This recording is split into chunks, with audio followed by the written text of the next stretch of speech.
What's up, everyone?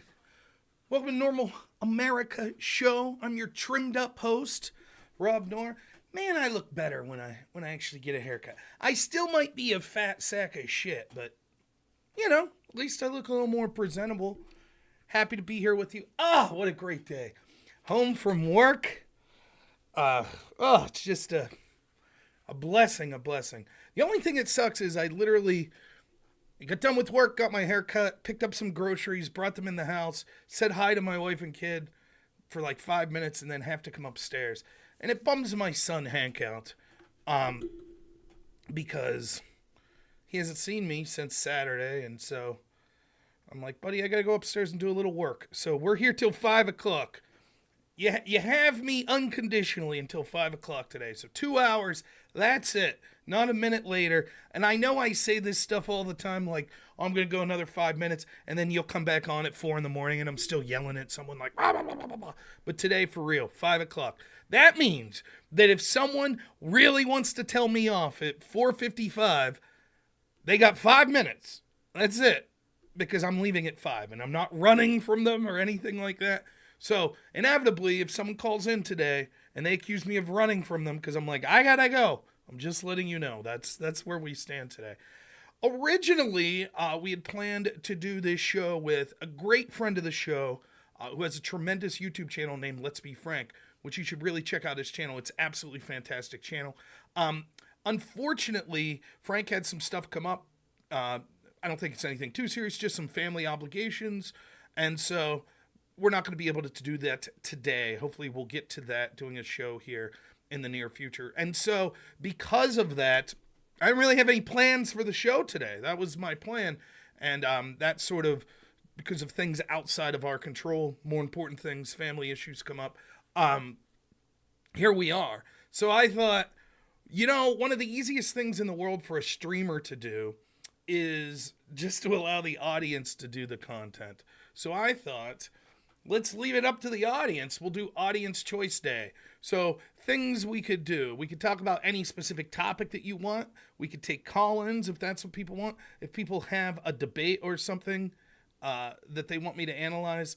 It's not all right, Cody, you can bet me. You can get me to stay till 5:02. We're going by my clock, though. I'm done at 5, I'm telling you.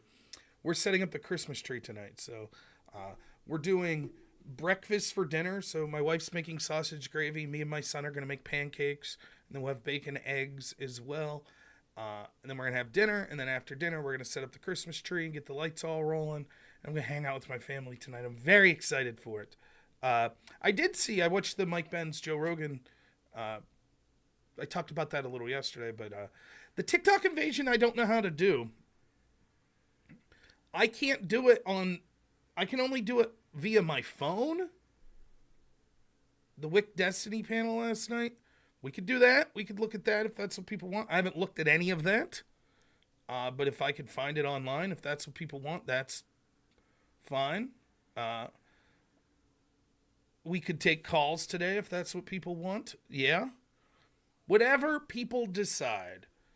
If people want to call in right now, we could do that. Now, tomorrow night was going to be my call-in show because I like to have one call-in show a week. Normally on Friday, but this Friday, as I've mentioned, I will be on the road with the family. We're doing a Polar Express thing, and we're getting a hotel. It's going to be a lot of fun. So I'm very excited.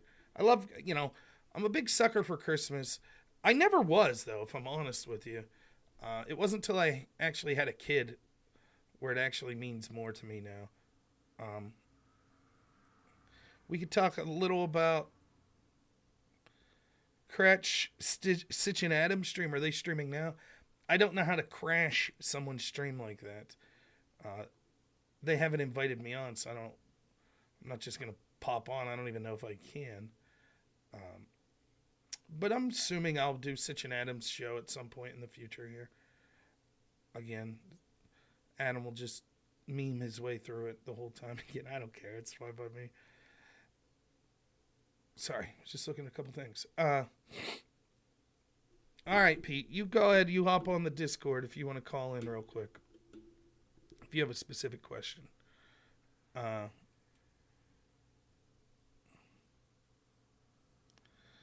Yeah, I thought that Wick was doing a video like that. What do I think of Canada and Justin Trudeau? Canada's suffering worse than the United States because they've become even more establishment left-wing under Trudeau. Trudeau is absolute trash and garbage. You see the effects of wokeism that it's having there. I don't think that we're going to annex Canada anytime soon as a state, but I do think that Trump's comments were hilarious on it. Gotta do chicken fried steak with sausage gravy. I've never made that. I've had it, but I'm sure my wife could make that. That would be good. Trade Canada for California and save some paperwork. Horse apiece at this point, right? They're both equally lefty. So we're waiting for Pistol Pete to call in here on the Discord. I will put the Discord link. Super chat for Cody. Thanks so much. Cody Folsom for $2 says, hope it's going well, Rob. It is going very well. It's going extremely well. I'm always in a good mood on Wednesdays when I get off work. This is always... I'm very lucky. I'm lucky to have a family that I really love and that can put up with me. Can I explain what happened in France and South Korea? No. First off, I have no idea what you're talking about with France. Something happened in France? That I'm totally unaware of.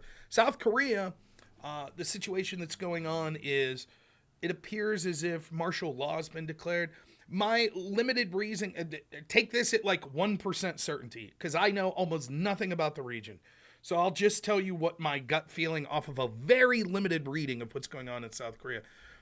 I was shocked to find out that South Korea basically has a long history of every president either gets imprisoned or killed. Like everyone except the previous one. But going back to like the 40s, they always end up in prison basically. So there'll be a president for like 10 years and then as soon as they're out of office, they get sent to prison. And so that's one way to look in what's going. So the president's declared martial law. Parliament voted. There's 300 something members of parliament. Only 190 showed up for the vote, but they voted unanimously to end the martial law. The military did not listen to them and basically are backing the president and possibly arresting those members of parliament. The one who walks through fire says the Prime Minister of France lost a no confidence vote and is expected to resign. Okay. Yeah, I haven't seen anything about that. Must be breaking today. I've watched much of the news today. So it appears as what's happening. If you're wanting to know the politics of it, and this is, I'm admitting, take this with a huge grain of salt because I've only read just the smallest amount on this. It appears as if the president's sort of making accusations that the parliament is sort of these woke lefties that are trying to sort of get him out of power and not representing the will of the people. So that's the position he's coming from. And clearly the members of parliament are going to say he's being a dictator and authoritarian. So I'm not sure what the specific catalyst is for exactly why the president in South Korea declared this. But yeah, I know they have problems. But at least with these crazy situations going around the world, we have a president that's sharp as a tack, right? Oh, what's that? I'm sorry, he was just falling asleep today in meetings in Africa. People forget that. It's one of my favorite arguments to have with people on the left. On one hand, it's ridiculous that you think there's a deep state. It's ridiculous. That's absurd. And then on the other hand, well, who cares that Joe Biden's a human vegetable right now? Presidents don't really do anything anyways. It's the people behind the scenes. So, yeah, I'm hoping Chief of Staff Hunter Biden is really on top of things after his pardon that he got, and he could resolve all of these crazy situations going on. All right, we got Pistol Pete on the chat here. Let me get my head. This will help get the old headset on. By the way, I've been rocking this same headset for like 6 years. Maybe it's time to get a new one without this stupid thing. These were 2 for $10. There was a red one and a blue one. I got the blue one at my work office. So, all right, let's see what Pete has to say. If anyone else wants to jump on the Discord, let me know. We'll put that link out there. Hop in. You can ask questions, whatever. All right. Here we go.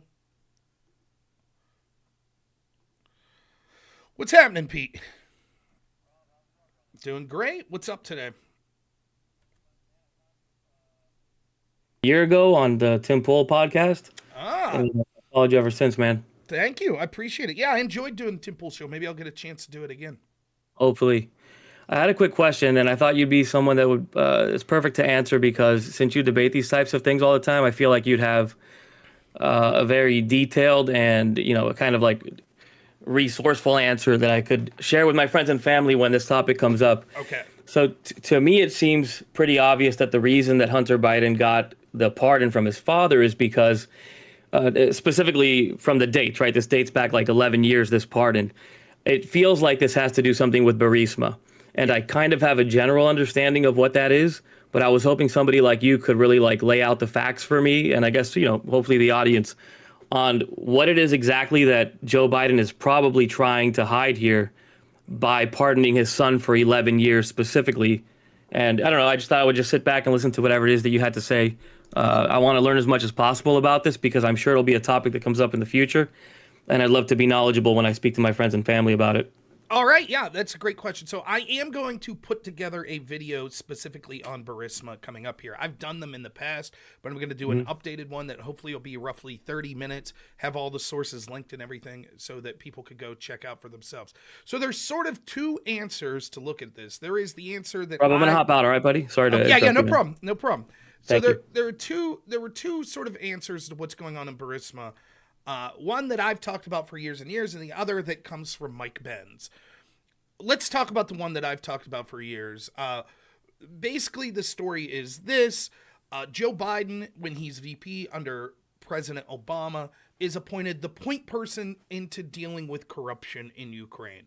I'm going to try to tell this story with as many confirmed facts and as little speculation as possible at the outset here. And so everyone would agree Biden is working with the Obama State Department to deal with corruption in Ukraine. Ukraine has been known to be one of the most corrupt countries in the world. This goes back to the days of when they're part of the Soviet Union, and then after they get out of the Soviet Union, and it was known that there was a lot of like bifurcation. There were people that still lived in Ukraine that enjoyed the Soviet Union. There were people that despised it. There was all sorts of scandals, corruption, allegations of corruption that went on with the government of Ukraine. So let's move ahead to 2014. Of course, there is the ousting of President Yanukovych. There is a revolution there, the Maidan revolution that occurs there. And basically, maybe the United States was involved with that, maybe not. We'll leave that speculation up in the air for now. Nonetheless, a new president comes in, Poroshenko, and the Obama State Department is working heavily with Poroshenko, helping him create sort of their own version of the FBI called the National Anti-Corruption Bureau of Ukraine, the NABU. And that's being financed a lot by the State Department of the United States. And they're working in close collaboration with the Obama State Department and in particular Joe Biden to sort of weed out residual corruption that's there. One of the things that's being accused of being corrupt is there's a lot of publicly owned resources in Ukraine, particularly their energy industry. And there's a bunch of leases that are given out by the government to companies to drill. There are state-owned companies, but then there are also private-owned companies. And one of those private-owned companies that's getting these leases is a company by the name of Burisma. And it's owned by this guy named Mykola Zlochevsky. Mykola with an M.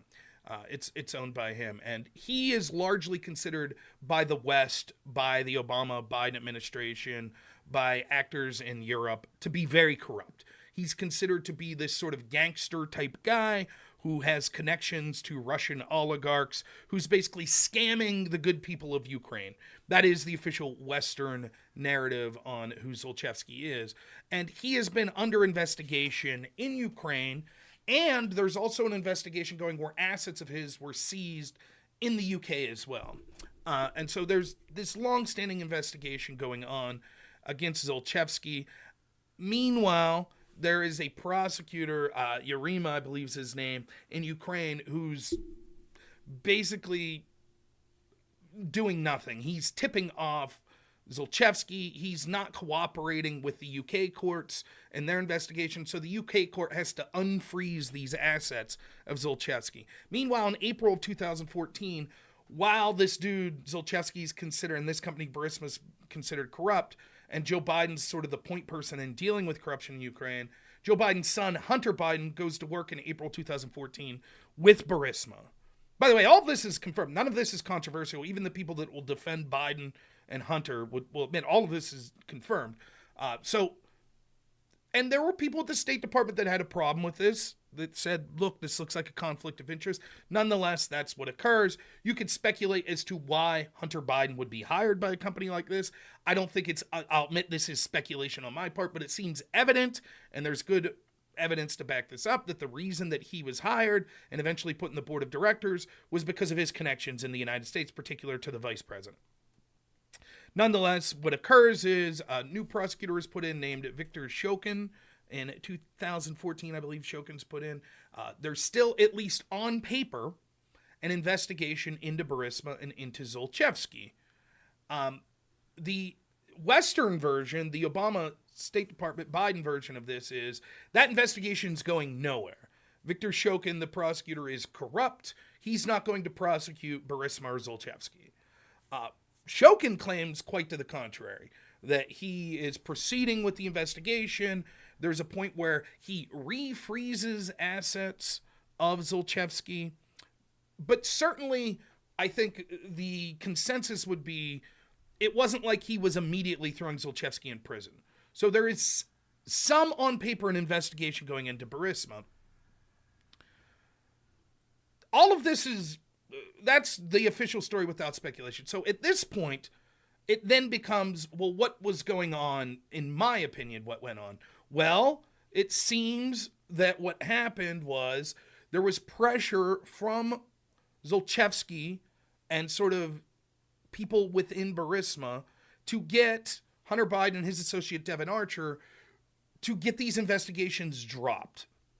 And in fact, the testimony of Devin Archer said that Zlochevsky basically said that he was under pressure from Ukrainian investigations and he wanted Hunter to call back home to Washington to get pressure to drop these investigations.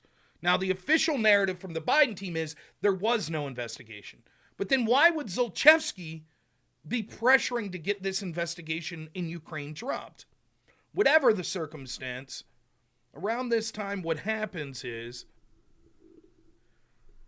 Joe Biden offers a quid pro quo, which he admitted on stage, that he basically goes to Poroshenko, the president of Ukraine, and says, we are not going to give you $1 billion guaranteed backing on this IMF loan unless you fire this prosecutor, Viktor Shokin. Now, as far as I know, and I've researched this far and wide, and I've debated many, many people that disagree with me and are more defending Biden on this, I have not heard one time in the history of the United States where we have conditioned foreign aid on the firing of an individual prosecutor. There have certainly been times where we've conditioned aid on anti-corruption measures being achieved, but I've never seen a quid pro quo based on the firing of an individual prosecutor. And of course, what makes this even worse is this prosecutor was, at least on paper, and there's evidence to suggest even more than on paper, he was actually taking steps, was investigating Burisma and Zlochevsky, who is the company that Joe Biden's son was on the board of directors for. So in other words, our vice president went to the president of Ukraine, where Joe Biden was tasked with being the point person to deal with corruption, and told the president of Ukraine, you will not get this $1 billion unless you fire this prosecutor, your head prosecutor, who happens to be the guy who's in charge of the investigation into my son's company.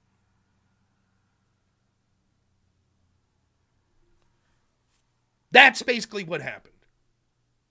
Now that should raise red flags to anyone. We should not have major elected officials in our country using our tax dollars for the forcing of firing of prosecutors in other countries unless that are looking into their family members' businesses. We should not do that. Of course, the defense of Biden is, actually, this prosecutor Shokin was corrupt anyways, and everyone wanted him fired anyways, and he wasn't actually looking into Zlochevsky. But there's many problems with that. One, there's no contemporaneous evidence that anyone suggested firing Shokin from the West, at least anyone credible that's involved in like serious government, until October of 2014. Now, there have been testimony post hoc, so after the fact, where there have been people like Victoria Nuland that said, yeah, we wanted him fired as early as April. But none of their writings, they don't have it. We've seen tons and tons, dozens upon dozens of emails they've sent, of videos they've sent, of speeches they've given. No one ever suggested firing him. They talk about general corruption, but no one suggested firing him, and no one suggested a quid pro quo. In fact, to the contrary, we actually see in the month of October, we see some organization out of the EU said that Ukraine was doing quite well with their anti-corruption reforms and recommended continuing funding them. Now, in October, right around the time that we saw that there was emails pressuring Devin Archer and Hunter Biden, who were business associates at that time, pressuring them to get with their contacts in the United States with the goal of dropping investigations into Zlochevsky and Burisma. Again, their narrative is there was no investigation. Yet over and over we see testimony and emails from Zlochevsky and his team saying we need these investigations to be dropped. Why are they so worried about it if the Biden narrative's true? There was no investigation. So right around that time, we see them saying, contact your associates back home. There becomes this memo that's put out saying we want Shokin fired. But no one ever suggested a quid pro quo with this $1 billion loan. In fact, I forget the name of the guy, but one of the people that's on Biden's team that's on Air Force Two, as Biden's flying over to Ukraine, says that Biden is the one who came up with the plan himself to issue a quid pro quo, which I've never heard anyone dispute. So we're told, remember then, when we get to the impeachment of Trump, we're told that this money going to Ukraine is very important. And you can't play politics with that because they'll accuse Trump of a quid pro quo, which he never did. But that's the accusation, that he issued a quid pro quo. And yet Biden, off the cuff, coming up with this quid pro quo to fire a single prosecutor, they're perfectly fine with. Perfectly fine with that. To further this, we have Devin Archer specifically says that several days before Biden would get on that plane to go meet with Poroshenko in Ukraine, they're at a meeting at the Four Seasons. Devin Archer, Hunter Biden, one of the head secretaries of Burisma, and Zlochevsky. And they basically say, hey, we're worried about this investigation. You need to call back home and get this dealt with. And Devin Archer says, I'm assuming the way they were talking, I know Hunter Biden made the call, and it was to his father. That's what Devin Archer has testified to. Now, Devin, under counter examination, admitted he can't be sure that it was specifically Joe Biden that Hunter Biden called, but he assumes that's who it was, based on the context that he saw. So let's back up. I know I'm getting a little detailed, so let's back up. Just make this as simple as possible. Biden's the point person dealing with corruption in Ukraine. His son goes to work for a corrupt Ukrainian oligarch. Not in my words, in the words of the Biden State Department. They're the ones that call Zlochevsky corrupt and Burisma a corrupt company. So the guy who's in charge of dealing with corruption in Ukraine, his son's working for a corrupt oligarch in Ukraine, getting paid millions of dollars. He issues a quid pro quo of $1 billion tax dollars of the United States to force the firing of a prosecutor that, at least on paper, is supposed to be investigating this. It works. The prosecutor gets fired. We're told that's fine because he wasn't investigating Burisma anyways. Then a new prosecutor comes in. Biden's team says he was good. This new prosecutor, Litsenko, one of the first acts he takes is ending the investigation into Burisma and Zlochevsky. Within 6 months, the investigation is dropped. Zlochevsky comes back to Ukraine, celebrates, and it's business as usual. The accusation is that the crimes that would take the reason. Let me rephrase this. So there are all sorts of problems with this relationship because it's obvious that Hunter Biden is lobbying not just for a foreign entity, but one that's being considered corrupt, but he's lobbying. And he never registered as a lobbyist, which means that he has committed FARA violations. Even outside the context of it being against the law, most American people would not be too happy to know that their tax dollars were being used to threaten another country to fire a prosecutor that's looking into the vice president's son's company. They probably wouldn't be fans of that. And so this was all swept under the rug. Nothing really was done about it. Even when we had the IRS doing investigations into Hunter Biden, they claim that the CIA and the FBI was basically stymieing them. We're like, no, you can't look into Joe Biden. You can't. We had, what was his name? Oh boy, it's so bad. But on the eve of the 2020 election, one of the business associates of Hunter Biden spoke out about this. His name was Tony Bablinski. So he goes on Tucker Carlson's show, and then we have the laptop come out that confirms much of this. And you know the rest of that story. 51 former intel officials say that it looks like Russian propaganda. The story's censored off social media. Joe Biden goes on the debate stage and says, oh, this has been debunked. All these former intel officials say that it's just Russian. We now know that members of our intel agency were priming social media companies to censor this story when it came out.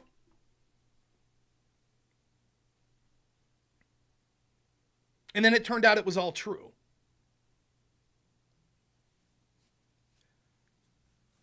Hunter then gets a sweetheart deal because once the evidence came out that it was true, well, now there has to be some sort of accountability. So Hunter needs to get a slap on the wrist. We, at the bare minimum, know he lied about his income and didn't pay taxes. Then there was this gun charge, which I think is kind of bogus, if I'm honest, the gun charge. And there's the obvious foreign lobbying charges. Then there's questions of, did any of this money directly go to Joe Biden? Does it even matter? To me, it doesn't. I could corruptly sell access as president or vice president, and not a dime needs to come to me. My son's more important than my well-being. So could I be bribed with money to my son? Why not?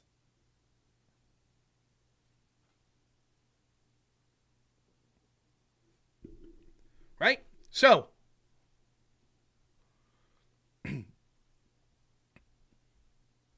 all this comes about. They're going to,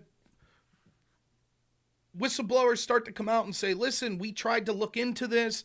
The whistleblowers are alleged they're being retaliated by the IRS. And so with all of this, special counsel's appointed by Biden's DOJ, led by this guy, David Weiss, and they prosecute Biden on some of these, a couple of the tax charges and the gun charge, but they try to give him this weird deal, this plea deal, where basically he has immunity from like any other crime that he would have committed. And in my opinion, I said what was going on was they don't care about Hunter Biden specifically. They don't want the bigger story to come out. What exactly was Joe Biden doing with this quid pro quo? What exactly were the U.S. interests in Ukraine? They don't want that coming to light. So they don't want any charges related to Hunter Biden lobbying for corrupt Ukrainian energy oligarch. They don't want those charges. So they'll give him this tax charge. They'll give him this, gun charge. He'll pay a fine. What's he care? There's a bunch of interests that'll pay the money for him anyways. He doesn't give a shit. End of story. Problem is, these whistleblowers come out complaining about it, and the judge that's in charge of the case is like, I've never seen a plea deal like this. This is crazy. So she starts asking questions. And then the jig is up. Because the prosecution's like, well, we don't think this is like forgiveness on any crime other than these. And the defense is like, no, that's our understanding. So the plea deal's torn up. And inevitably, they charge Hunter Biden with this gun charge. Now, I predicted at the time, I said, they'll charge him with the gun charge, but mark my words, they will not charge him with the failing to register as a foreign lobbyist. They won't do that. They even put in some of the court documents about the gun charge that he was lobbying without filling out the appropriate paperwork in Ukraine.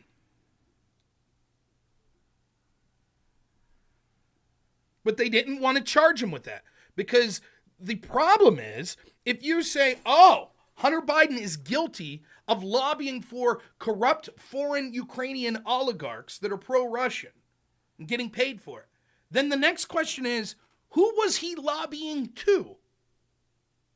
Oh, that would be our president, Joe Biden.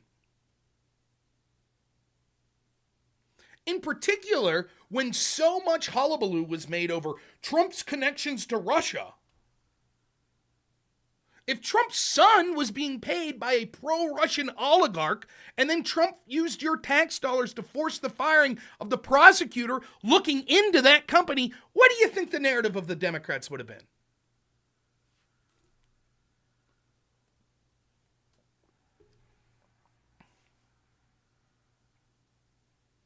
Now we get to the pardon. The pardon goes back to 2014 for any crimes. One, because it seeks to cover up the collusion that the Biden family had in using your tax dollars to force the firing of this prosecutor. The fact that Hunter was lobbying for this group that, again, this is what's very important because you notice I did this video yesterday and I was talking about pulling teeth. How when you debate so many of these people, it's like they'll challenge you on everything. Still I see tomfoolery and Elder Drazi out there. One straight face, like, of course, Elder Drazi, more than 50% of illegals, if Biden had given them the right to vote, would have voted for Trump. More than 50%. One party says, here, we're giving you amnesty. You have the right to vote. The other party says, we're kicking you all out. More than 50% will vote for the guy that wants to kick them all out.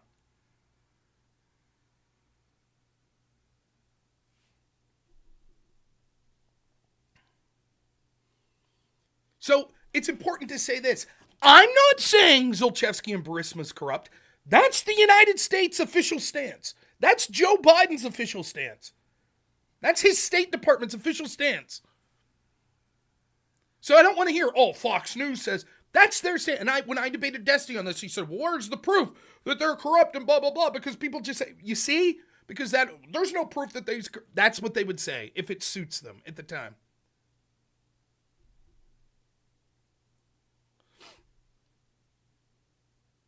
So imagine if Trump's son was working board of directors for a company that was owned by a pro-Russian oligarch that everyone agreed was corrupt, and Trump used your tax dollars for a quid pro quo to force the firing of a prosecutor that was looking into that company. Then a new prosecutor comes in that Trump's like, yeah, I'm good with this new prosecutor, and one of the first things he does is drop the investigation into the corrupt company that his son works for. What do you think the narrative would be? It's not just about criminal prosecutions. It's about trying to bury the story. Now, brief side note. I don't care if Hunter Biden or Joe Biden or any of them go to prison.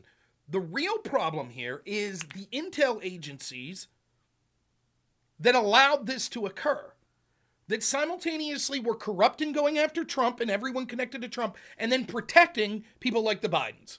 That's the real problem. So that's why the pardon's going back to 2014.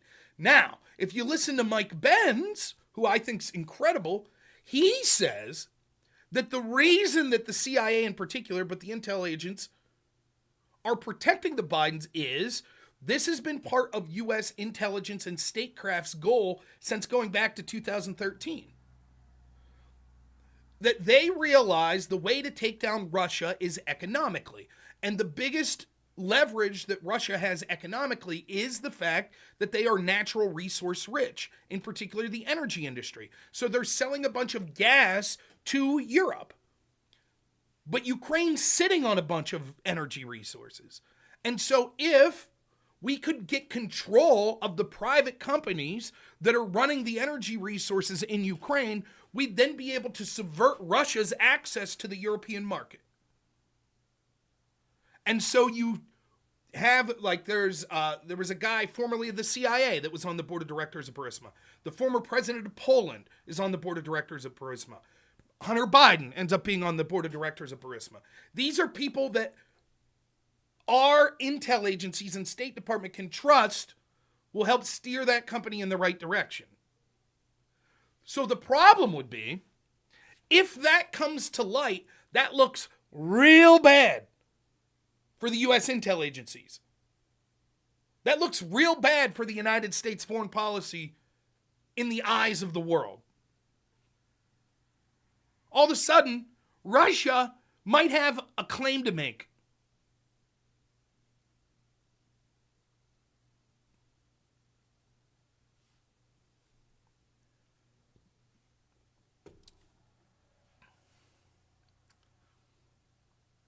That's what's going on. And so and by the way, it's one of the reasons that then we have to be hell or high water with Ukraine. We have to be. That's where all the skeletons are buried. If you start pulling the layers of this, all of a sudden it gets deeper and deeper and deeper, and you realize how the United States was interfering in Ukraine and how U.S. politicians are getting personally enriched and U.S. companies are getting enriched. That's the issue. Now, that Mike Ben stuff, that's from him, not from me, but it sounds like, in my looking of it, it makes sense. So that's what the pardon's about. Now, there are people saying, now that Hunter's been pardoned, what happens is, you can no longer claim the Fifth Amendment. The Fifth Amendment gives you the right to prevent yourself from incriminating yourself. But if you can't face consequences because you've already been pardoned for any crime relating to this, then there's no self-incrimination in the eyes of the law. Now, I'm interested. I'm no lawyer. So I've heard lawyers say this, and that sounds true, but I'd like to hear if there's a counter to it. But what those people say is this was a mistake for Biden to pardon Hunter, because now Hunter could be subpoenaed, and they could go, okay, who were you talking to? Devin Archer says you made a phone call to people back to the United States. Who was it? Was it your father? How many times did you talk about your father? You put money in all these shell companies. Where did these shell companies get created? Et cetera, et cetera, et cetera. And if he says, I'm not going to answer, then he could be held in contempt. Then he could be punished. Not for the crime of foreign lobbying or the crime of not paying his taxes, but the crime of being in contempt of court. So we'll see. The problem with that still is, though, you need people willing to look into this.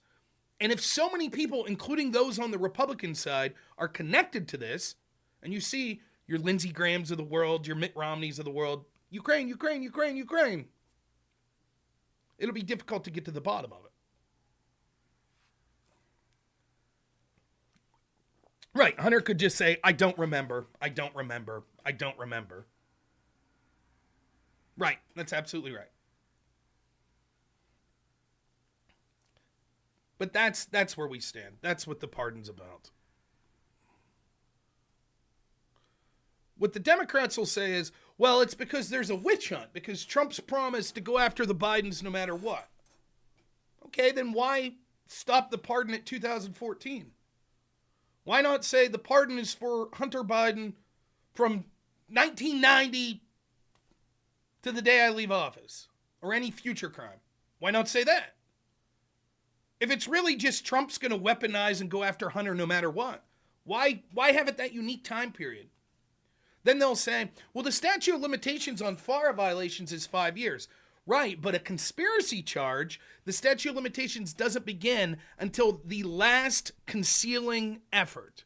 So that would mean testimony in the House investigations of Hunter Biden in 2023, 2024, that would be within the statute of limitation. Kash might look into it. We'll see.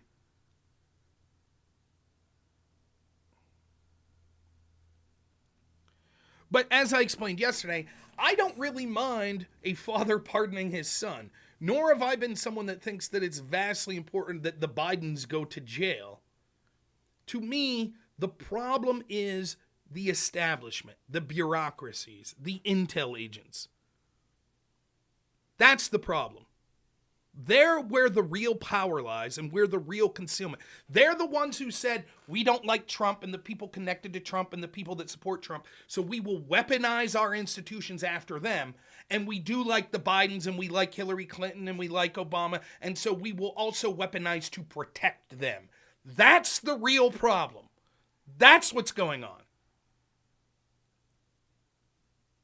Hillary Clinton or Joe Biden or Hunter Biden or James Biden or Barack Obama, they're just individual characters who happen to be beneficiaries. And don't get me wrong, they've been involved in shitty stuff, but they're beneficiaries.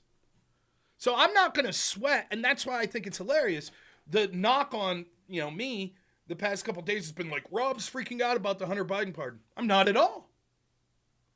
I think it's hilarious. It's hilarious to watch the people that pretended that Democrats are no one is above the law. We respect the rule of law. We respect norms. Joe Biden would never pardon his son. Now have to watch them be like, well, Trump's so bad. What about Trump? It's hilarious.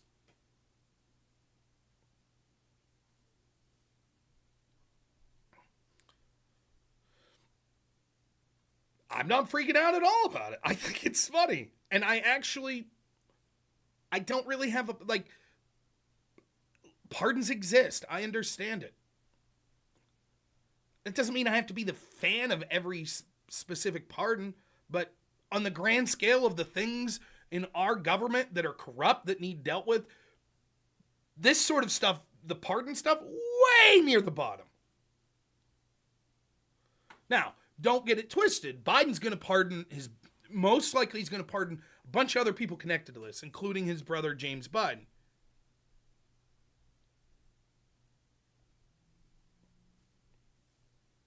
So, hope that answers your question. All right, if people want call-ins, that's fine.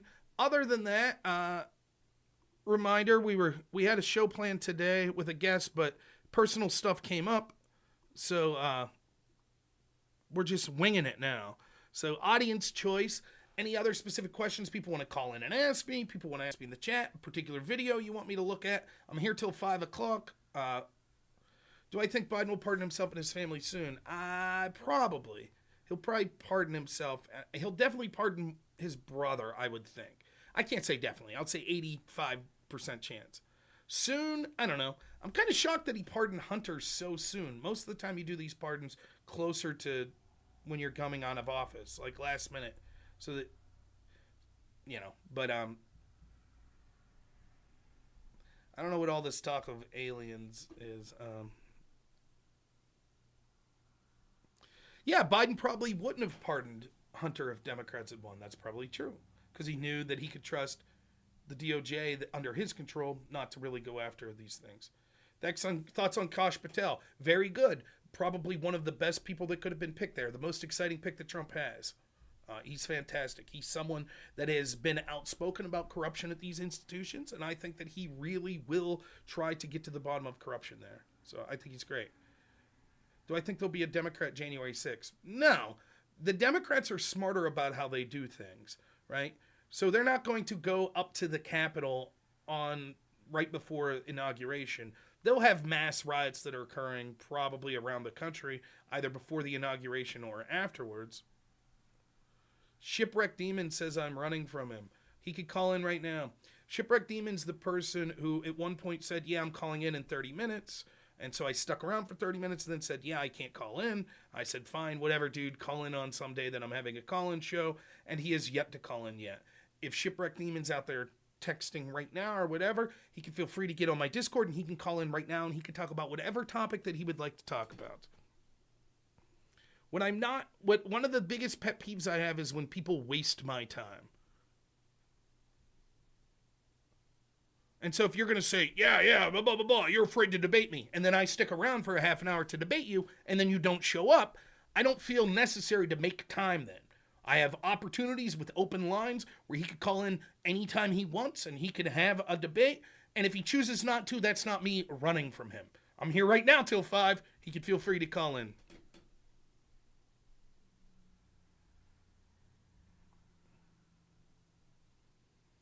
Oh, yeah, you're probably right, Sparky. He preempted the sentencing of Hunter Biden, yeah. That's probably why this came in so soon. The pardon.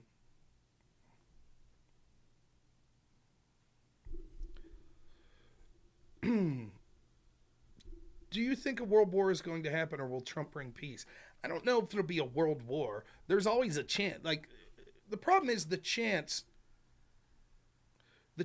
of any sort of huge conflict like that is something that we should try to take seriously and avoid, because I don't think people understand just what a global nuclear war would look like.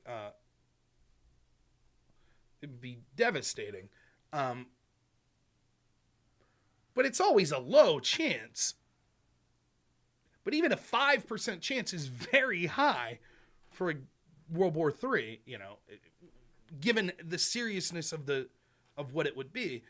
I would say what's most likely to happen is there'll be more international jostling and proxy wars. But a direct hot war between the United States and Russia would be very, very bad.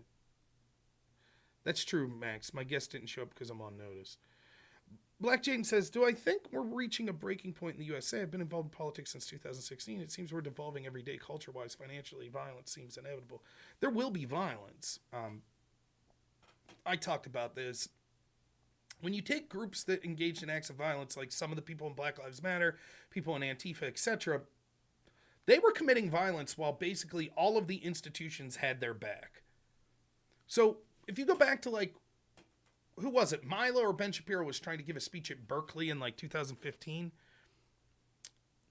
And a bunch of Antifa type people beat the shit out of a bunch of right wingers that were there to see it. That's despite the fact that basically the entire institution at Berkeley would have been on the side of those lefties. And the prosecutors in California, etc., they're going to be very hesitant to charge them. And the national politicians are going to share many of the views they have. And our culture, our entertainment industry, all the famous people, they're basically directionally on the same side. Violence tends to be something you use more when you have less options. So I've been saying for years, if we start to win politically and start to win the culture war, the left will become more violent. Because if they're already violent, where they basically have all these institutions on their side, they will become more desperate. So I do predict that there will be more violence if there's an actual cultural movement that continues in the direction it seems. Do I think we're at a breaking point? I don't know. I'm more optimistic today than I've been at any point since 2016.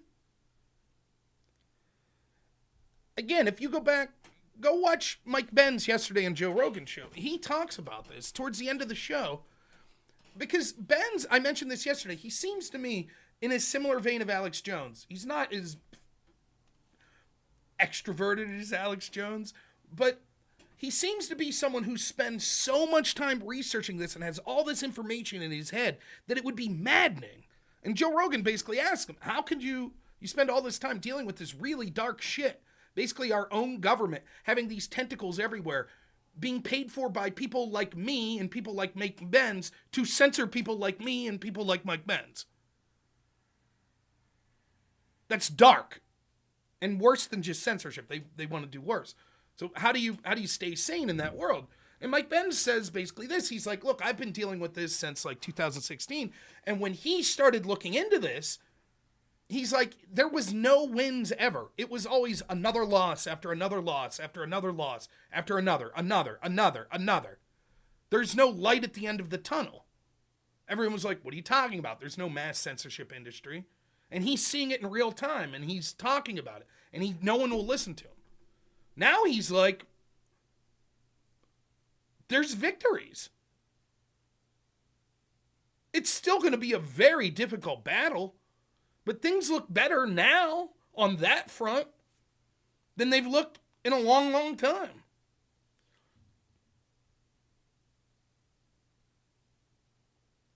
What do I think could be done realistically for election integrity, such voter ID laws, and will it be a priority for Trump? It should be a priority for Trump, and I hope the question is, will he be able to do anything through the executive only? Probably not. So will it be a priority for Republicans in the Senate? We'll see. Voter ID laws could be one. They should, this is what I would do. I would go back to a system where you have to have an ID and vote in person on election day, save for very specific exemptions, such as chronic illness that makes it near impossible for you to do that. You're overseas and you're going to be overseas, particularly if you're in military service or something like that. But other than that, in-person ID.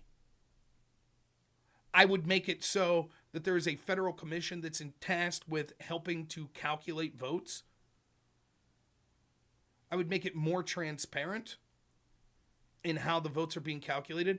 I would have investigations into states that are still counting votes a month after the election. When you have a state like Florida, one of the most populous states that could get the job done in 3-4 hours after the election.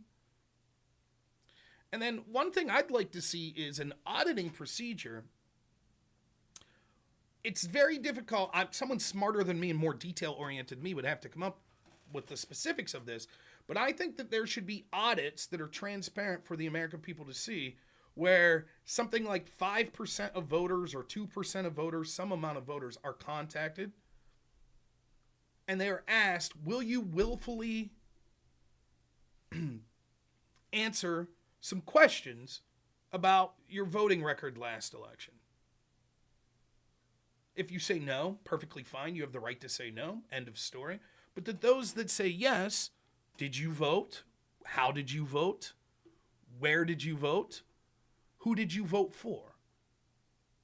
Because one of the problems is, even if the records show that you voted, you don't know how it was officially tallied.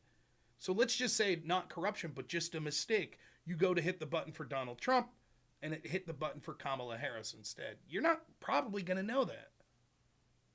And it could happen as an accident. You could slip up yourself, or the computer screen could be messed up. But what if it's happening thousands upon thousands upon thousands of times? So that's something that I would look for. Oh, Sparky wants to chat. Pull me up, he says. Oh.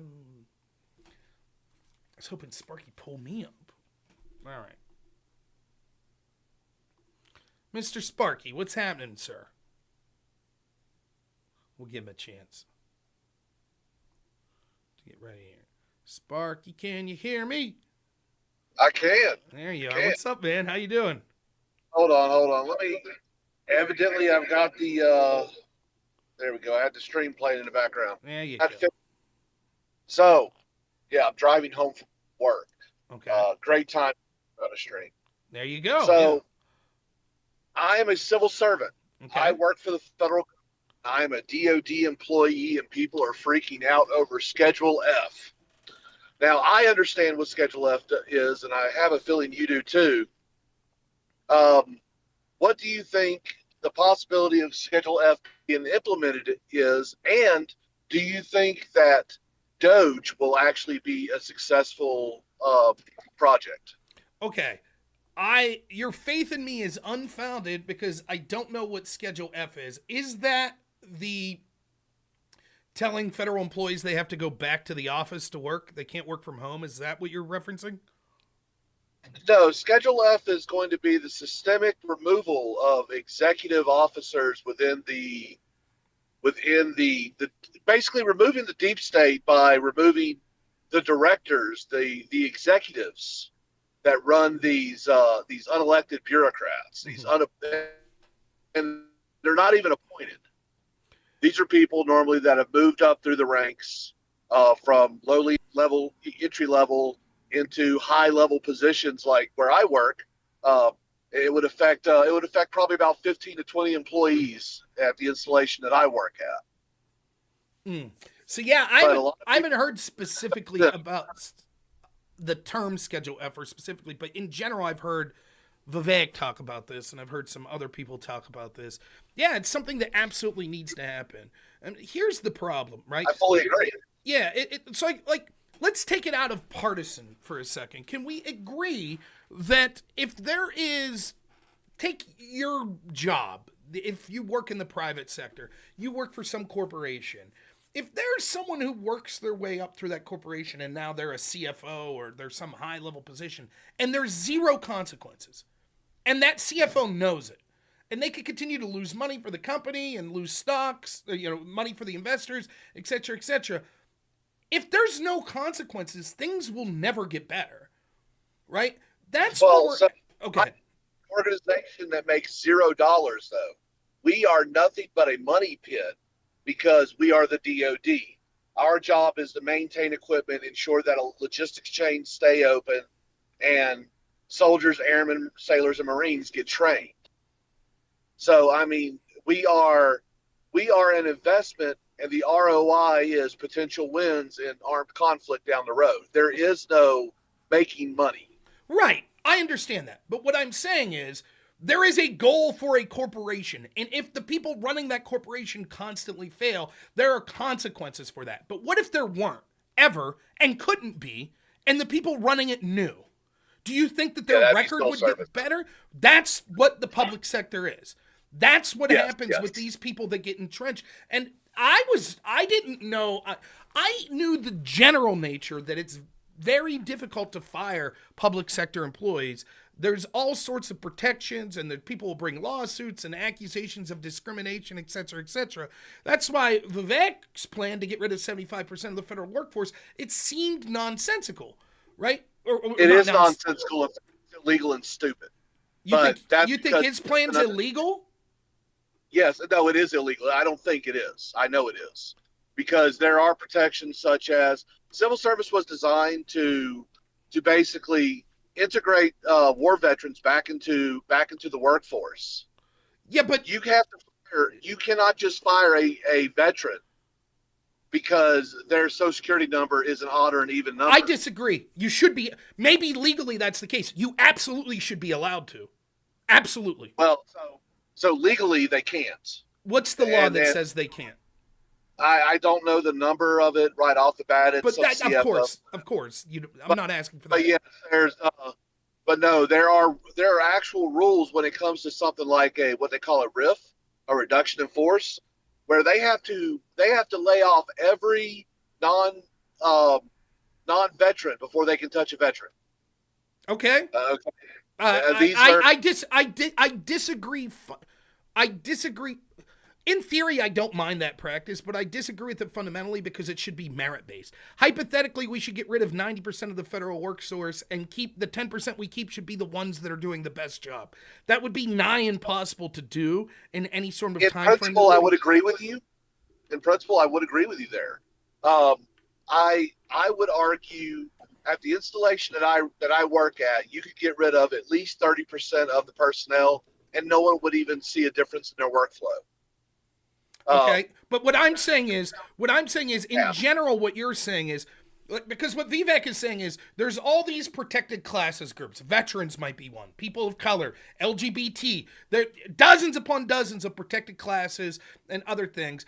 Plus, you can't fire people for political reasons when it comes to public office. So what would happen would be, Trump comes in there and says, okay, we're going to get rid of all of these people, 50% of these people at the FBI. They're going to say, oh, Trump just got rid of the people that aren't loyal to him, and that's firing people for political reasons, and they're going to use the court system to bog him down so that none of these people end up getting fired or they end up getting huge payment packages to make it impossible for Trump to be able to do it. So Vivek's solution is, listen, we should be allowed to cut the size of the federal workforce, and if we have to do it in a way where we can't be accused of being biased, then we'll do it in a way that's completely random, based on your Social Security number. That's exactly what needs to happen. That's exactly. I understand. Because otherwise, how can we get rid of the FBI if Trump says we no longer want the FBI? They're imagine the FBI, literally, like, as corrupt as they are, being like, well, we can't get rid of anyone at the FBI because this guy was a veteran. James Comey used to be a veteran. Can't get rid of him. Sorry. And if you try to get rid of him and say, but he did something bad, oh, those are political reasons. So you can't get rid of him for that reason either.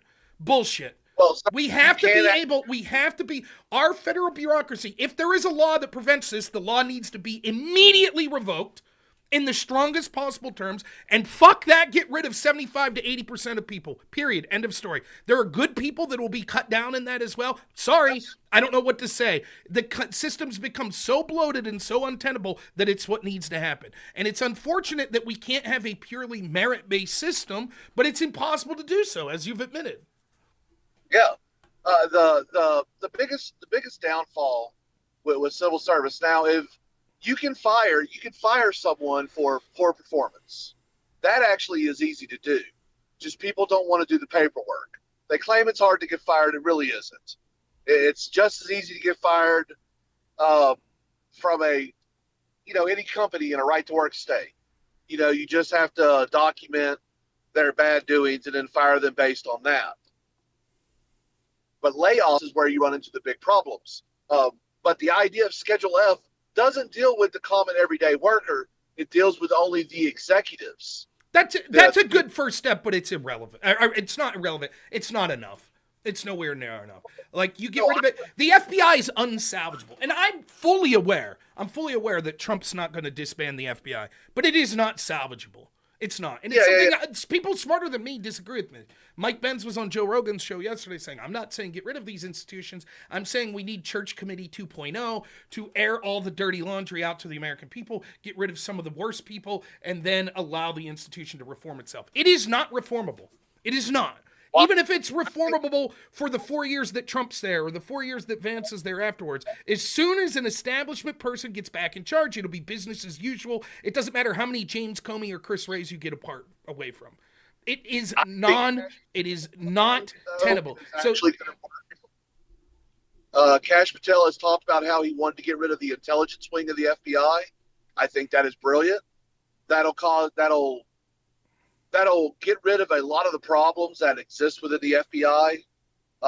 Get them back to doing police work. Do you know what the majority of job titles that most of your special agents, what type of degree plan they go through to become a special agent is? I'm assuming it's like administrative shit is what they are. They basically do audits. They're finance people. Yeah. They're CMAs. Because the majority of what the FBI does is track down people who are doing fraud, committing financial fraud. That's their biggest thing. Which is hilarious because we never hear about those cases. But on the DOGE thing, I think there's some potential for it to work. But there's already an organization that they're going to have to fight tooth and nail with in order to do it. And it was an organization designed to do exactly what DOGE is supposed to be doing. And that's the GAO, the Government Accountability Office. And, they're horrible. They don't do their job. Yeah, like GAO, I said. Yeah, and by the way, this is the libertarian criticism of DOGE. You can't create a new institution to downsize institutions because inevitably that institution will be and that is in effect what's happened with the GAO, right? It's like you have the police, then you have internal affairs, but what happens when internal affairs becomes corrupt? You create internal affairs, right? Like, and I understand that logic. Yeah, I mean, we'll see. I mean, listen, I'm still skeptical. There are two things that Trump will have to overcome. One, it is the willfulness to do the right thing. And second is the ability to do the right thing. And I'm not so sure that there's either. Now, I'm more optimistic now with like the appointment of someone like Kash Patel and some of the things Trump's been saying than I was circa 2017, where Trump's putting people like John Bolton and Jeff Sessions and Bill Barr there. Right? So I at least think things look better now than they did there, but I'm still not entirely convinced that the first sort of scandal or, issue that Trump faces when he comes in doesn't get the majority of the focus and all of a sudden we lose. Because remember, people first put Trump in there thinking, well, maybe he'll cut down government spending, et cetera, and he massively spent. He did. That it's undoubtable. Yes. For 4 years, he did. So will he get back to those bad impulses again? I don't know. Then even if he chooses not to, and they have the will to try to pare down on the size of some of this stuff, will they have the ability to do it? Is the swamp too swampy? I think even the most optimistic people would say there's zero chance that you're going to be able to solve all of this in 4 years. But are they able to take crucial steps? We'll see. Remember, Well, see, the biggest opposition is going to be Republicans that are pro-establishment. It's going to be your Mitch McConnells. It's going to be Congress your is going Cornyns. to be the biggest impedance. Yes. 100%. And until something happens to basically cinch down the choke chain on them and get them back in line, because that's what you're going to have to do. You're going to have to publicly humiliate a Lindsey Graham or something like that, and just look at the rest of them and go, "You're next." Yeah, I agree with that. It might be more than public humiliation. It might have to be, actual criminal charges. But hey, Sparky, I got some other people on the line. I'll let you go here tonight. But yeah, we'll talk soon, man. Yeah, man. Take care. See ya. Nice to hear from you. Later. All right. Let's get. I don't know what order people came in. Abmanar. Hey, what up, Rob? How are you? Doing good. What's happening?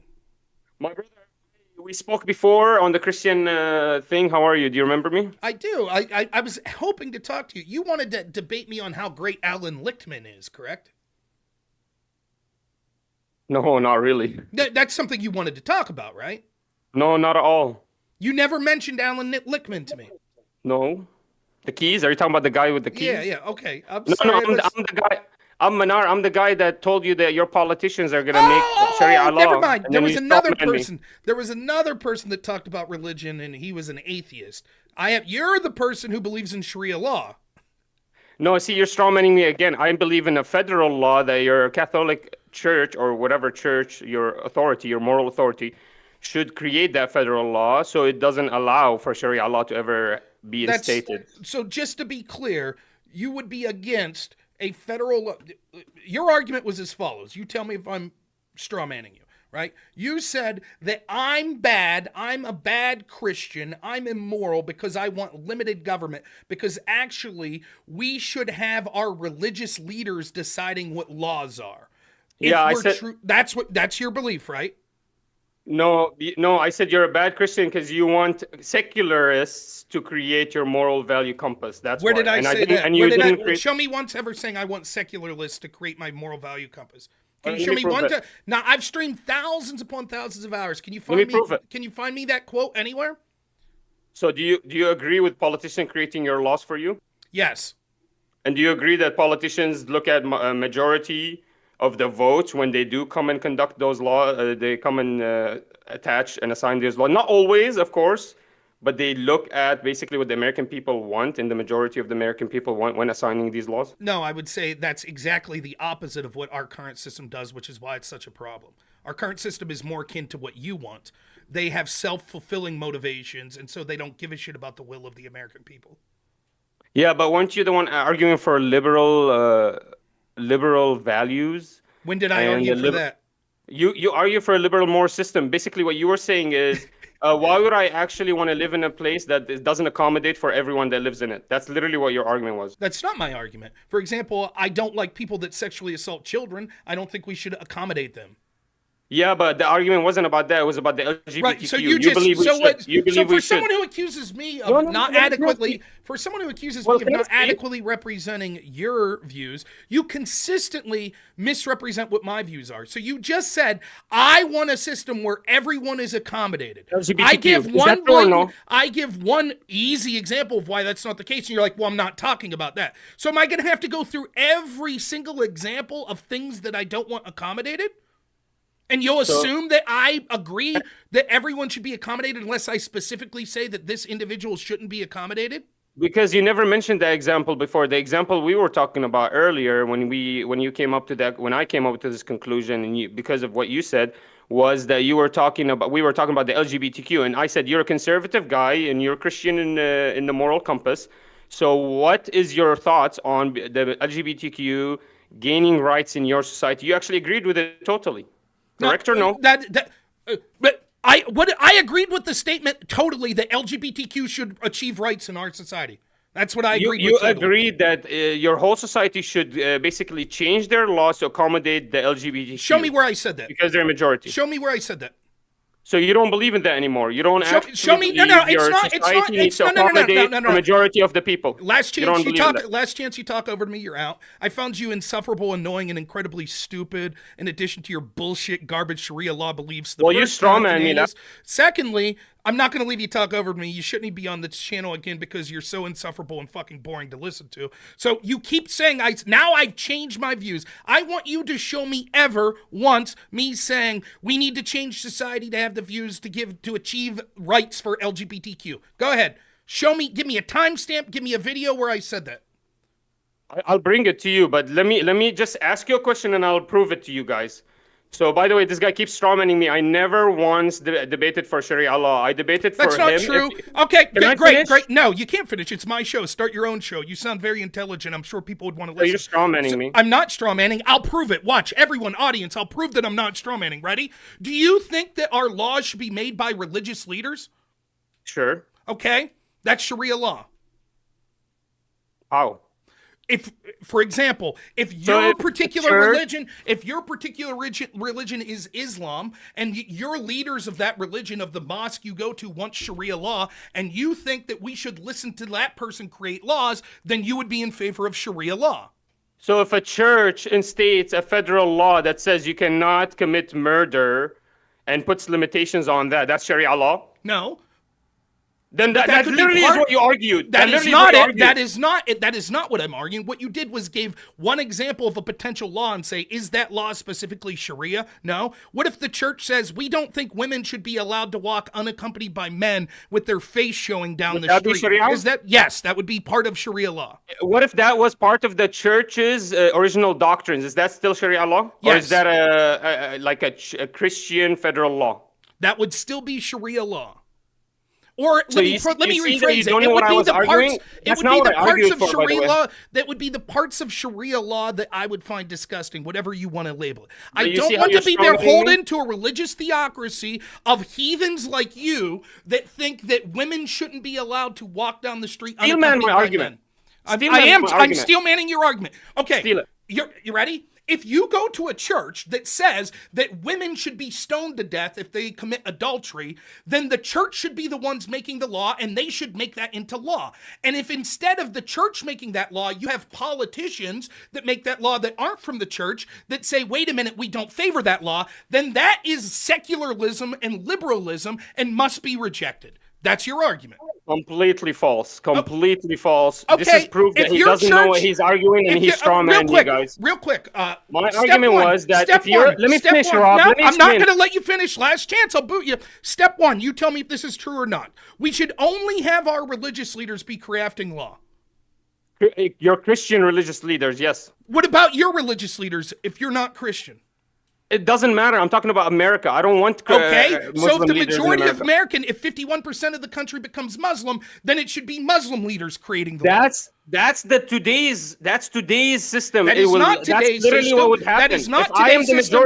That is not today's system. We'll see you later, Manar. I'm not going to leave you talk over me. You're not even making sense in your worldview. You're currently saying that today's system. So is more than 51% of the country Christian right now? Rob, let me explain. Yes, it's more, 100%. okay. Yes, so then 100%. you'll admit that we have Christian theocracy now. No, you don't Thanks have so much for calling in, Manar. Really appreciate it. No, man. Remind everyone next time Manar calls in. Remind me to tell him I'm not fucking dealing with this guy anymore. See it? All right. Who do we got next? Old Joe.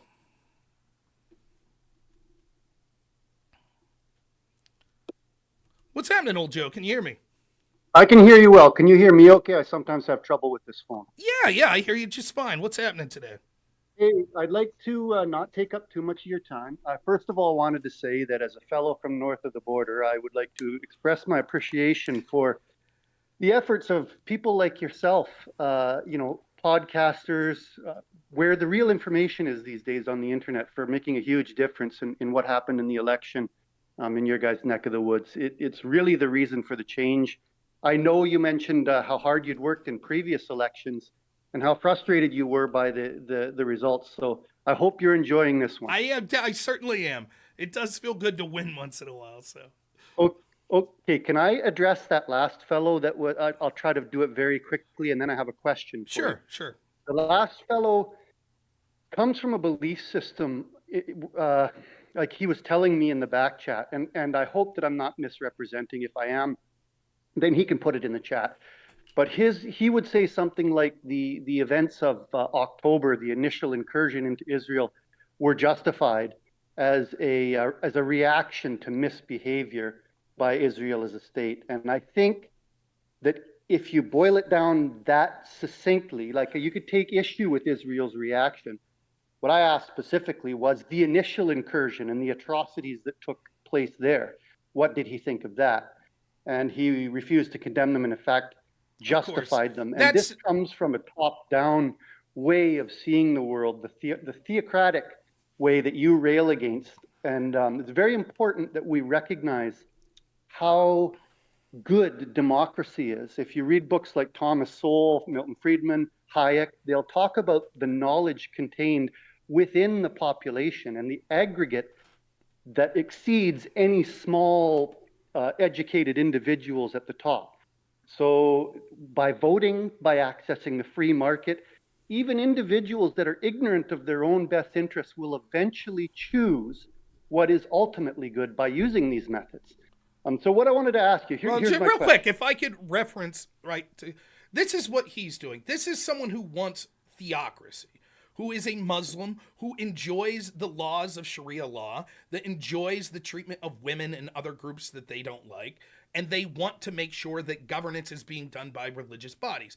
They want to look at the United States and get sympathy for that view. They want to say, oh, as a Christian, that's what you should want. You should want your church that you go to literally be the ones that's in charge of the country.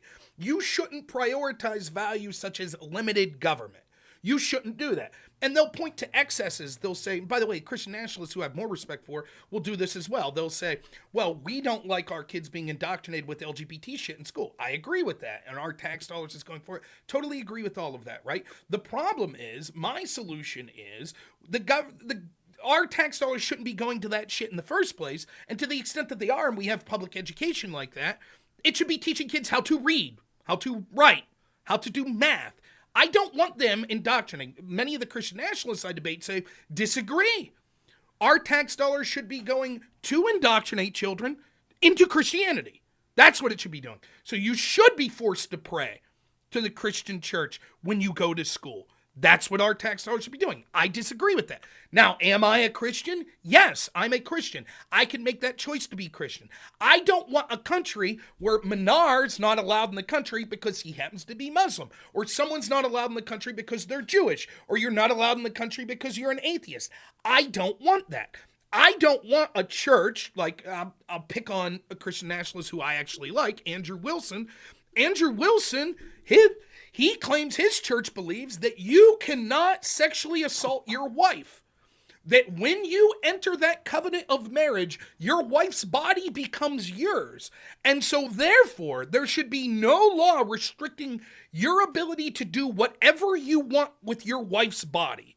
Period. End of story. You want to punch her in the face? That's not a law.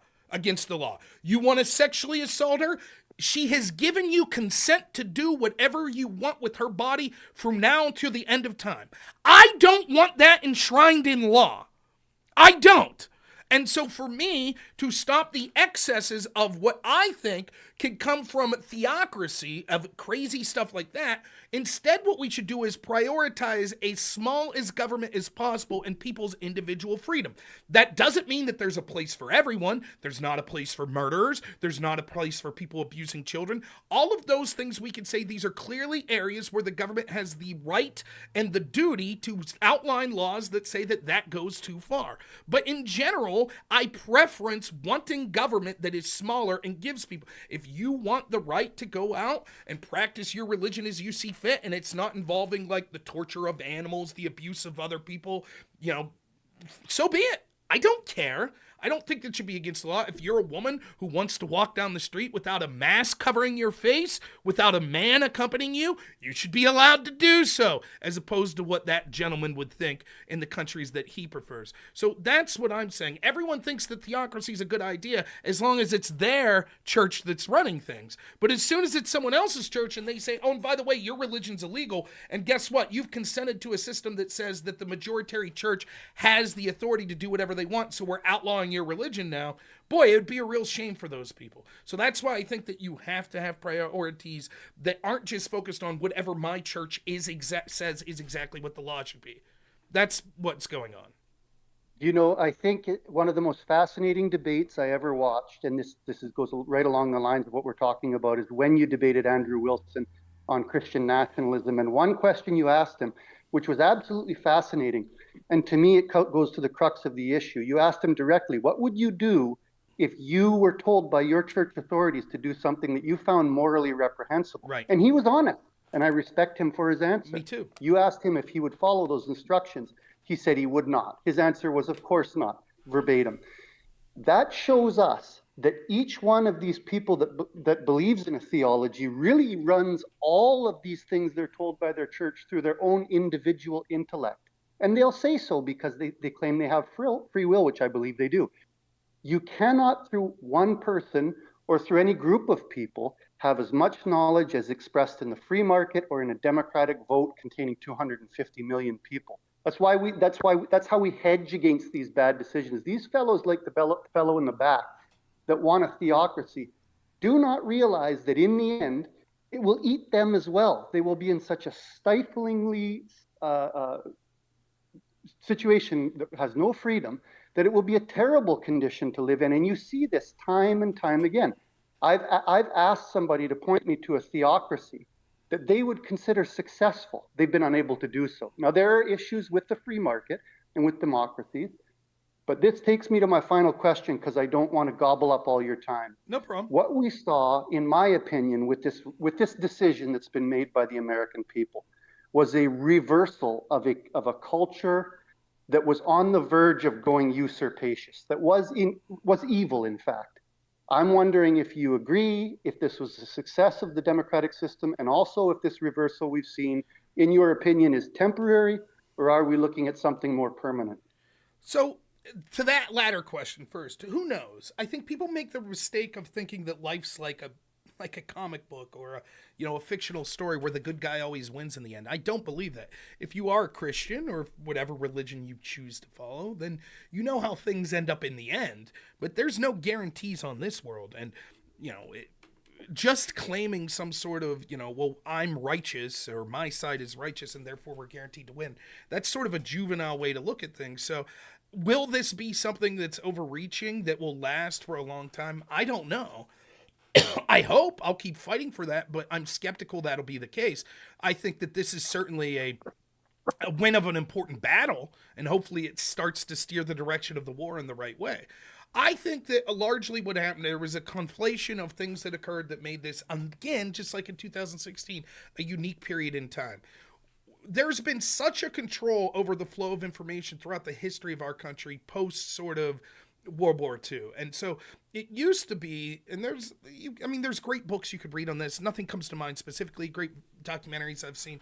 But for example, how we had like all of these major newspapers or major news networks that started to have these relationships with like the US intel agencies where they realized like, look, if we want the scoop on the good stuff, then we'll scratch their back once in a while. And so there's this symbiotic relationship. So you don't really want to sabotage the CIA if you're the New York Times because you're getting a lot of good information that allows you to break stories, etc., etc. And the CIA knows that. And so they know that they could give and take and that now you don't really have holding truth to power. You have this sort of symbiotic relationship. And through having control of the flow of information through these sort of channel points and choke points, you're able to steer what most people think. Now, that's true as long as things are going pretty good, right? Like, that's not really going to affect anything if everyone's starving to death.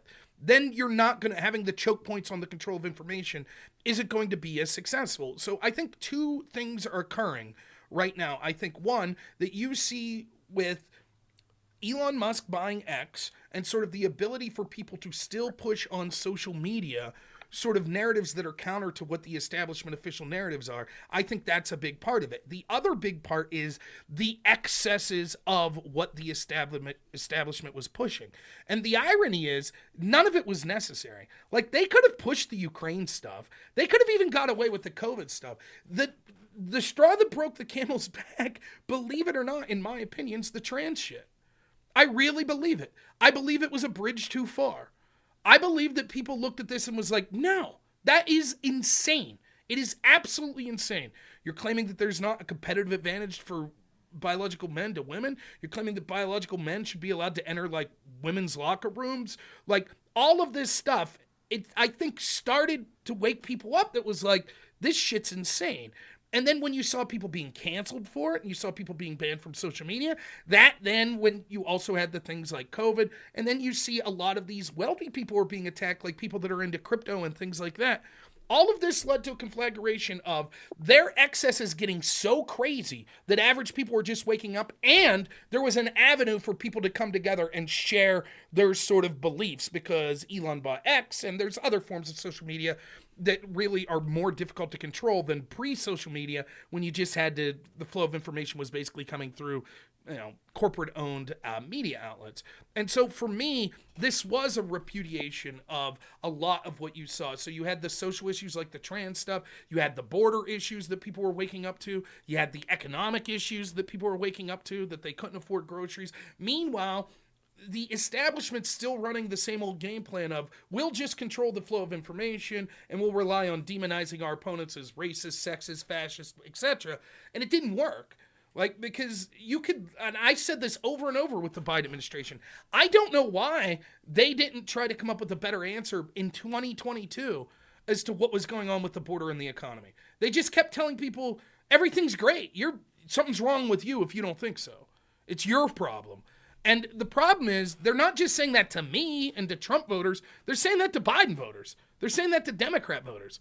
And eventually people are going to wake up and see, like, and I have to stress this enough when I talk about the trans stuff, it's not just that people are waking up, it's to how absurd it is, it's that they see that sort of stuff as being prioritized over who can afford groceries, how secure is the border, disaster relief to places in the United States that need disaster relief.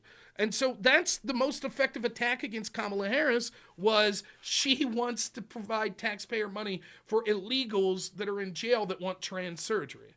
And they never were able to cope with that because that one sentence encapsulates so much of what the problem is.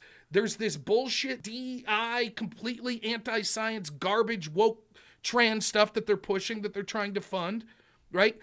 Simultaneously, that means that they're not caring about the economy and all of this stuff.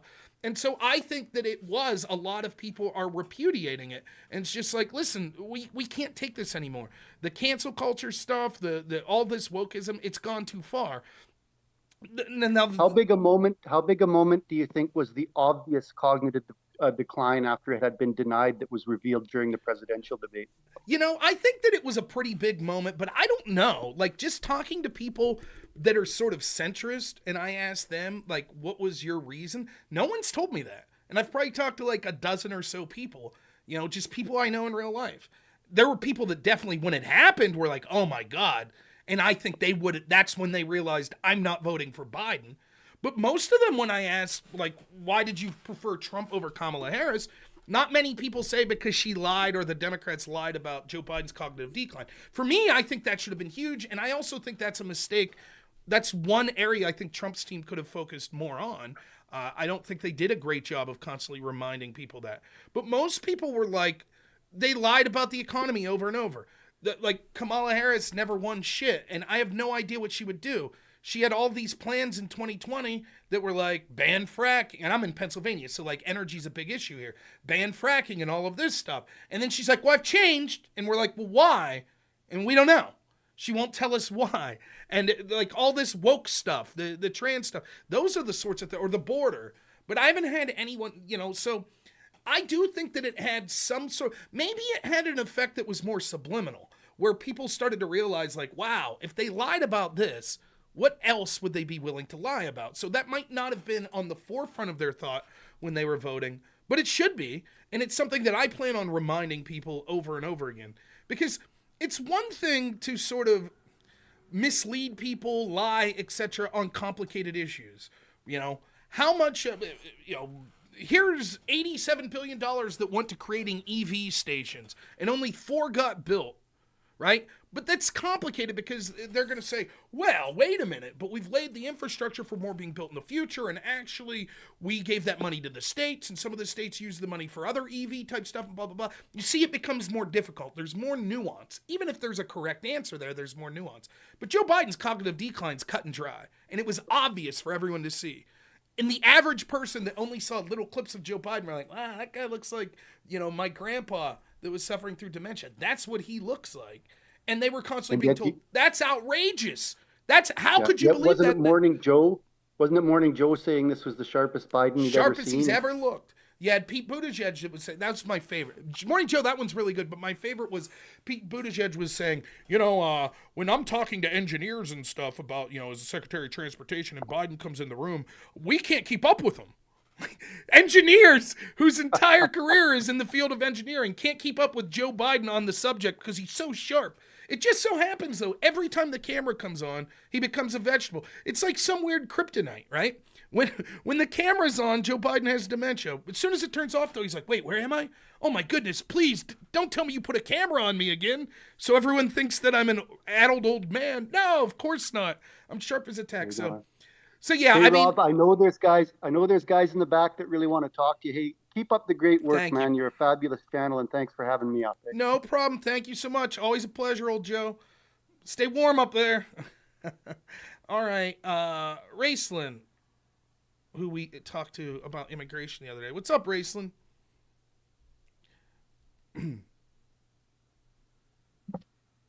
How you doing? Hey there, how are you? I'm doing good. Doing good. Good. Yeah. I was just listening into the stream. That conversation a couple conversations ago was interesting. Well, I was a little short fused because I talked to that guy a couple weeks ago and it was a similar conversation, and it's just retreading old ground at this point. And I'm not going to have the dude calling every week and advocate de facto Sharia law and then tell me that I'm misrepresenting him and have to go through the exact same stages again. It's just, but yeah, whatever. Yeah, you know what's interesting about that is I don't know if you know this, but actually, and I don't want to turn this into like a religious debate, but the Quran says, "Let there be no compulsion in religion." So it's interesting that he would be advocating for compulsion in religion. Well, it's not even what he's personally advocating for, right? I don't know what his personal belief is. Maybe he's I know he's Muslim. He said maybe he's very liberal in that sense. The problem is he's saying that whatever the majority of the population's church is, they should have final say in what all laws are. And there are certainly governments that you can see where the majority of people belong to a church that would say stone women that are adulterers. So he would say, well, that should be the law. And I disagree. That's not what I want in the United States. So it's not a matter. Look, I don't get into religion. I'm a very bad Christian, and I'm not very studious, and I can't quote chapter and verse very much of the Bible. I really can't. But one of the things I do know is that there's a lot of people with a lot of different interpretations, and even if one of them's right, and they have the actual correct, like you die and you go to heaven and God's there and he says, actually, Raceland had the exact correct interpretation of the correct holy book. And it's like, wow, that's cool. But there's no guarantee that you're going to be the one that comes into power, right? So what if it's the person who interprets the Quran incorrectly that comes into power? And they get to make all the laws. And that's what happened. Honestly, Rob, that's what's happened. That's unfortunate, but it is what's happened in these a lot of these Muslim countries. That's why for me, and it's not good. And I know a lot of people that are more in the Christian nationalist view of things that maybe come from the Crucible audience, whatever. That's something they're not going to like about me, but that's not my area of expertise. I don't look into it too much. I try to be a good person and a good Christian in my personal life. I do, but as to questions of who is interpreting the Bible in the most correct way, I don't weigh in on it very much. And I know that you could, take individual passages out and it could be out of context. And you could say, I've seen people do this. Oh, well, the Old Testament says this, or here's a line in the Bible that says this. And then I've seen other people say, yeah, but if you look at it in context, here's how I interpret that of meaning. So for me, anytime that someone's just like, my interpretation's correct, this is how all the laws should be, end all be all of the story, That's it. I think that there are huge problems with that. That doesn't mean that there's not an argument to be had that if you get too far away from a system of morality or religion in the way that you enact laws, that there can't be excesses on the other side as well. You know, becoming too secular. I think that certainly can happen. But I don't know that the answer is then a theocracy. I think that there's area in between those two extremes as far as I'm concerned. Yeah, I think you're absolutely right, and I think that's why the Quran says, "Let there be no compulsion in religion," because like exactly what you're talking about, which I don't know how someone can. Are you Muslim yourself, or you just happen to know? I am. Okay. No, Well, there I you am. go. And I'll say this again. I'm not weighing in. I've never read the Quran. I knew two people in my life that were Muslim.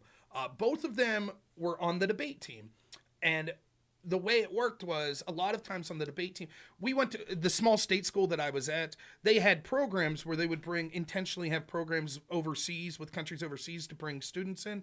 And a lot of times the students that came in on those programs, there would be certain like boxes they had to check, like joining an extracurricular activity. So debate team would fit the bill there. And so we ended up with Kamal and with Muhammad. And Muhammad, both were Muslim, and Muhammad was legitimately one of the scariest people I ever met. He would scream at the girls on our team that they were showing too much skin if they were wearing t-shirts. He was scary as shit. He made no bones about his feelings of all Jewish people and what should happen to them. And then the next year I met Kamal, and he was legitimately the nicest person I've ever met. And both of them claimed to be Muslim, following the same holy book. So for me, much like Christians I know, where I can see Christians on far different ends of the spectrum, I always assume the same thing about Islam. Look, it's probably how you're interpreting it. And, there could be people, I always say this, I sort of have the code of morality that I see, and if you come to what I consider to be a moral person through Judaism or through Islam or through Christianity or through atheism or Buddhism, I don't care. Right? It doesn't matter how you got to being a moral person. What matters is that you're a moral person. Now, there's a philosophical discussion of, well, what does morality mean? But that's a discussion for another time. I'm just saying, if my neighbor's a Muslim and he's a great guy and I trust my kids to hang around with him and he's an awesome neighbor, why do I give a shit that he's Muslim? I don't care. Right? That's how I've always looked at it. So, Yeah, and if you look at the numbers, like in the countries with Sharia law, it's like a very high percentage of them say that they want Sharia law. But if you actually look at the countries that are like majority Muslim that don't have Sharia law, like Turkey or like Muslims in the UK, a very low percentage of people say they actually want Sharia law. So it's like once you get away from, the system that's going to imprison you for having another opinion, you actually see that these people are like saying that the same thing I'm saying, that Sharia law is wrong. Well, I think, one of the things, I'm in a minority of this. Well, I don't know that. I was outraged at the treatment of Muslim Americans after 9/11 in the United States because I saw that the attack was horrendous. It was, don't get me wrong, and people had the right to be pissed off, absolutely, particularly if you lost loved ones.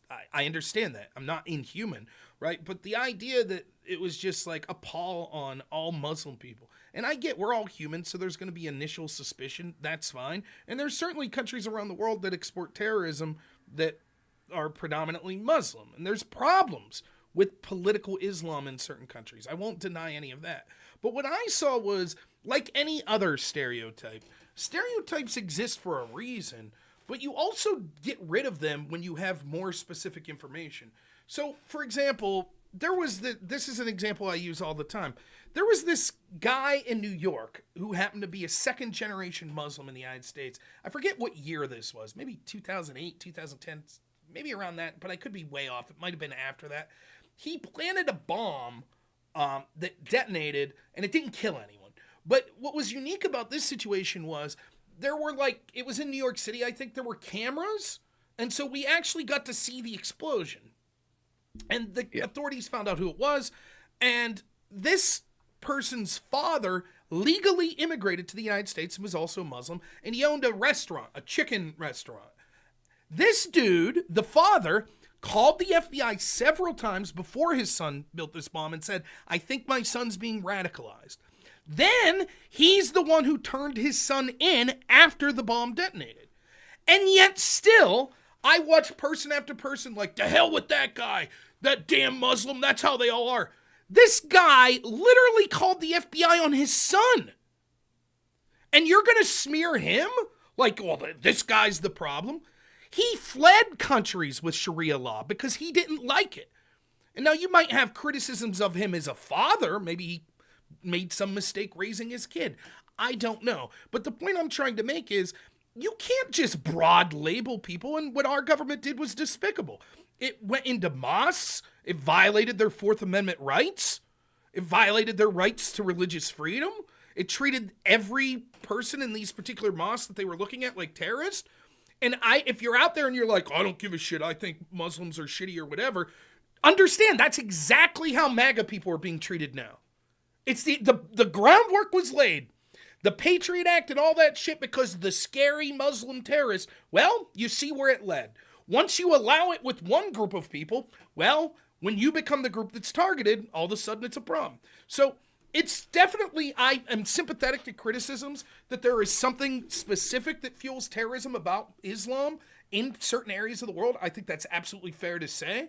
And there are certain countries and people that come from countries that the way they practice Islam is despicable. But by no means would that mean that I'm going to prejudge anyone that's a Muslim, particularly people that fled those countries to come to a country like the United States the right way and are great American citizens, that they should be treated like shit because some theocracy in the third world has really shitty laws and uses that religion as the excuse for it. Yeah, and I think it's interesting that like Christian nationalists sound a lot like these people, honestly. Like they In a sound sense, really close. I mean, it's all in how, what does Christian nationalism mean, right? Like, for example, would a Christian nationalist society say everything that's a sin should be illegal? Well, like Andrew Wilson says, no. So like Andrew will give me shit because I'm like, I think gay marriage should be legal, and he'll be like, nah, blah blah blah, it's a sin and all this shit. And it's like, oh, okay. So would you make homosexuality a sin? And he's like, or against the law, I'm sorry. And he's like, well, no. How about, I mean, not to get too graphic here, how about things that would be considered like premarital sex? Should that be against the law? Right? So, yes, there are Christian nationalists that are scarier than others. Some Christian nationalists might say something like, look, we are for a system of government that allows people to practice religion as they see fit. However, we think by Christian nationalism, what we mean is we have to understand that Christianity should be the root moral underpinnings of our legal system and our governing system. Some of that stuff sounds more palpable to me, but yeah, I think you're right. There are Christian nationalists that, could sound a bit unhinged on some of these topics, and it's a little bit worrying. Now, I don't think those people are anywhere near the levers of power, but who knows, one day. Yeah, that's fair. No, I came on here originally because I wanted to talk about tariffs, but then I heard that conversation. We got 14 minutes, so unless anyone else is, no one else is in the waiting room, but I have to be done by 5 o'clock. So we'll actually say we got 10 minutes because it'll take me 4 minutes to wrap up. So all right. So on the tariffs thing, I'm just wondering. I think we both agree. I don't think Trump is going to end up having all of these flat tariffs that he's said about on the campaign trail. I think he kind of shoots far and ends up somewhere like in the middle. But I do think that it would be really devastating if he does exactly what he's proposing with the tariffs. So like a 25% tariff across the board. Yeah, exactly. Something like that I think would be completely devastating. Yeah, I mean, it depends on what you mean by completely devastating. I think it would be detrimental in many cases. I think that tariffs, first off, I default against tariffs. I default against subsidies and against tariffs because both of them are government intervention. And in a perfect system, we wouldn't have either of those. And so the way it would work would be, like, I'm no economist, but think of it this way, right? Like, Mike Benz was talking about this the other day, right? So let's say that we want the United States companies to be more competitive than companies around the world. There's nothing wrong with that. I'll say flat out, I want people in the United States to, if they're in competitions with people around the world, to do better than those people around the world.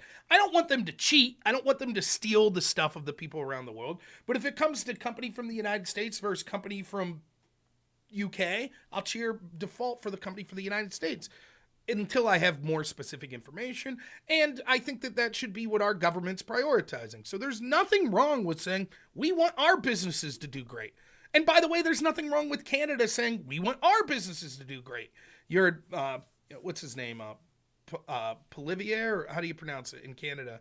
I saw him say that. Yeah. I don't know, actually. He said that about the tariffs there the other day. He was like, there's nothing wrong with the United States wanting their companies to do the best.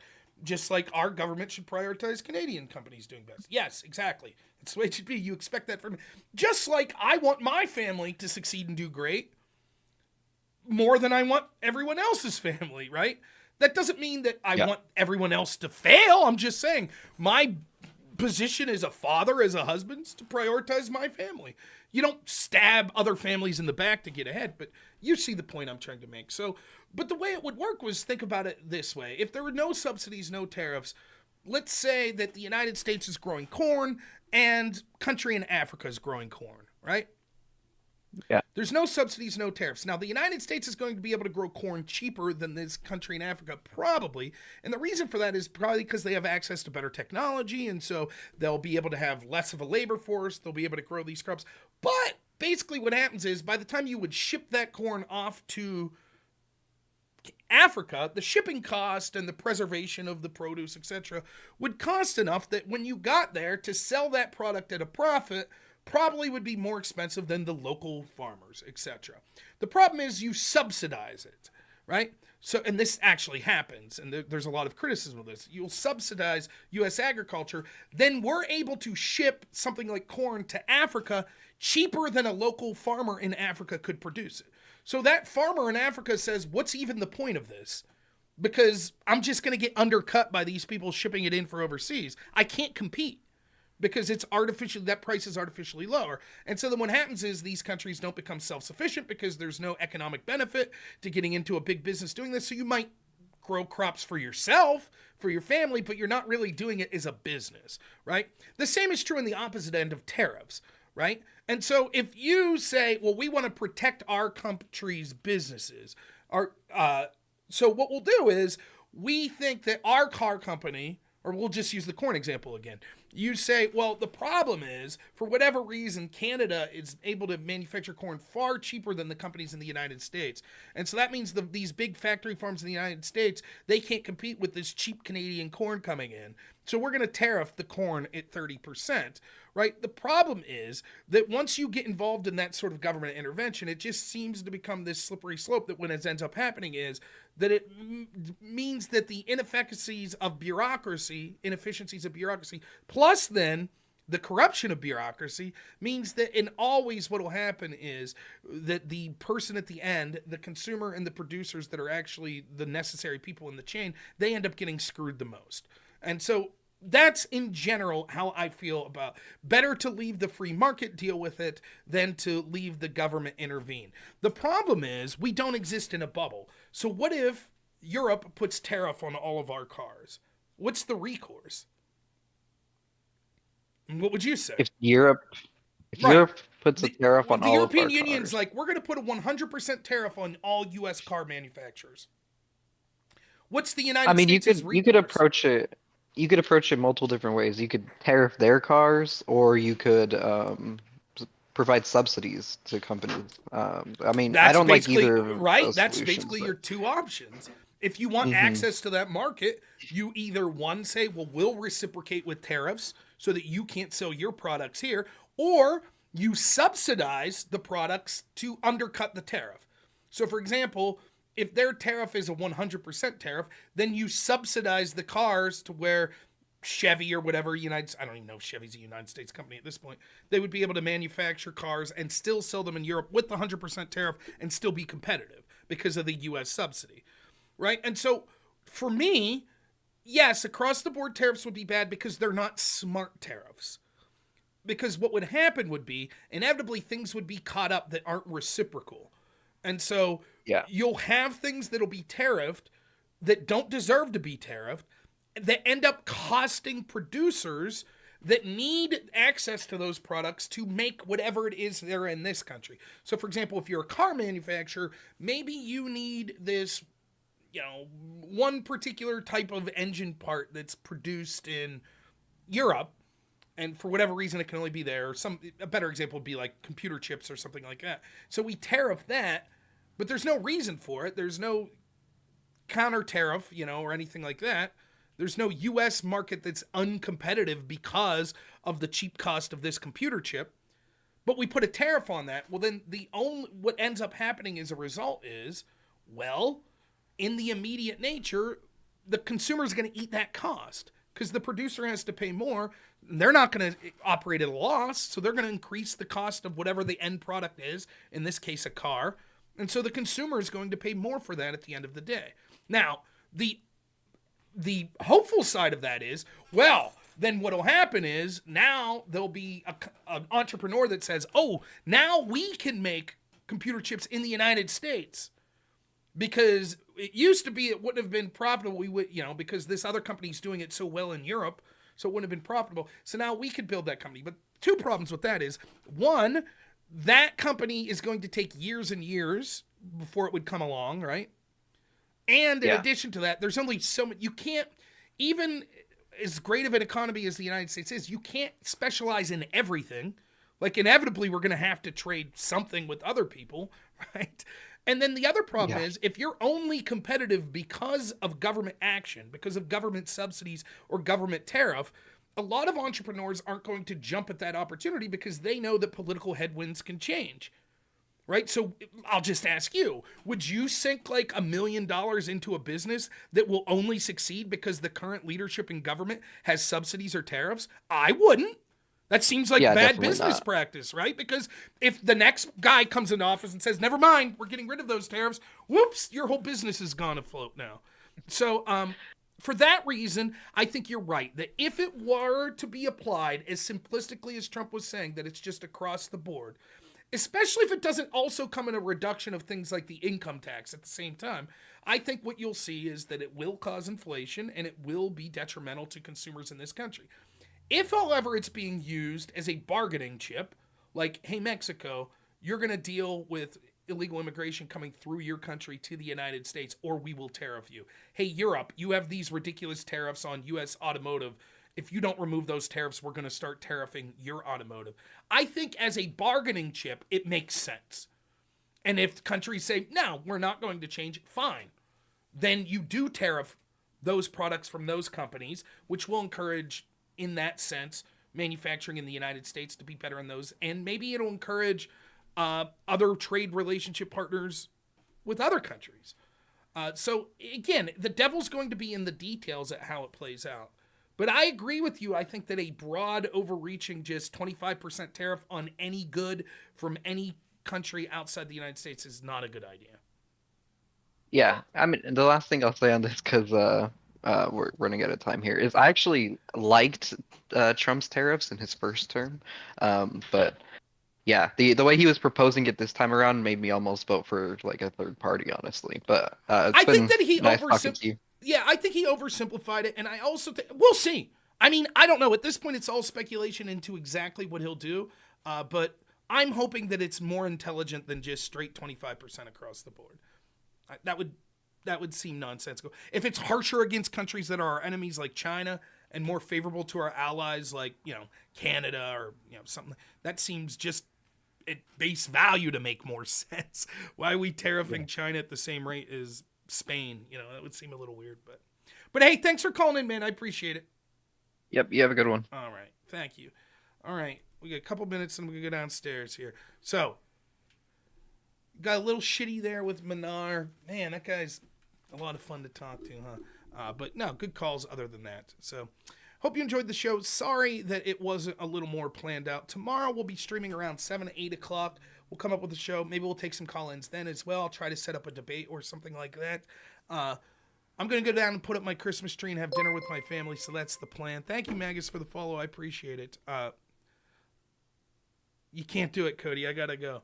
So I'm just going to head out now. I'm not going to worry about rating anyone so I can get down by that 5 o'clock mark, but I do appreciate you all. We'll be putting up more short videos on YouTube every day and more regular form videos on YouTube every day. So if you aren't following me on YouTube, please check it out and check those videos out.